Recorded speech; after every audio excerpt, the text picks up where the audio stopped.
రాజకీయ పార్టీలు వారి ప్రతినిధులు నిర్వహించే సభలు సమావేశాల్లో ప్రచార కార్యక్రమాలకు ముందస్తు అనుమతులు తప్పనిసరిగా తీసుకోవాలని పాణ్యం నియోజకవర్గ RO joint collector Narapa Reddy Maurya పేర్కొన్నారు.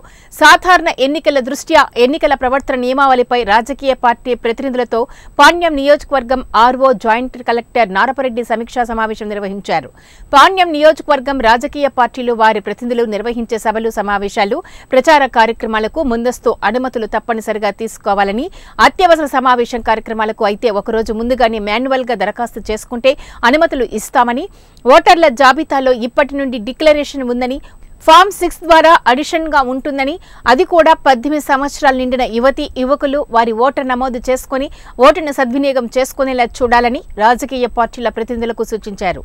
అంతేకాకుండా 85 సంవత్సరాల వయసు నుండి బెడ్ రెస్ట్ లో ఉన్నవారు ఫామ్ 12D ద్వారా నమోదు చేసుకోవచ్చని తెలిపారు.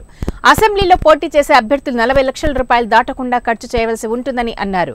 ర్యాలీలు, ఊరేగింపులు, ఇంటింటి ప్రచారం తదితర ప్రచార కార్యక్రమాలకు ముందస్తు అనుమతులు తప్పనిసరిగా తీసుకోవాలని జాయింట్ కలెక్టర్ నారపరెడ్డి తెలియజేశారు.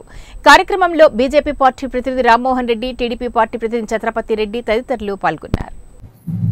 అండ్ మనకి పోలింగ్ స్టేషన్ వైజ్ వస్తే 357 పోలింగ్ స్టేషన్స్ 149 లొకేషన్స్లలో ఉన్నాయి. అందులో కల్లూరులోనే 214 ఉన్నాయి. Orvakal 58, Panyam 43, గడివెంల 42 polling stations. మనకి క్రిటికల్ పోలింగ్ స్టేషన్స్ వైజ్ వస్తే 64 క్రిటికల్ పోలింగ్ స్టేషన్స్ ఉన్నాయి. మీకు తెలుసు క్రిటికల్ పోలింగ్ స్టేషన్స్ అంటే మనకి డ్యూ టు వేరియస్ రీజన్స్ ప్రీవియస్గా 90% ఓటర్ టర్న్అవుట్ అండ్ ఉన్న 90% కంటే ఎక్కువ ఓటర్ టర్న్అవుట్ ఉండి ఒకే క్యాండిడేట్కి 75% కంటే ఎక్కువ ఓటర్ టర్న్అవుట్ ఉన్నా, లేకపోతే 10% కంటే ఎక్కువ ఏదైనా పోలింగ్ స్టేషన్లో ఓటర్ టర్న్అవుట్ ఉన్నా, and ASD average constituency average కంటే ఎక్కువ ఉన్నా, లా అండ్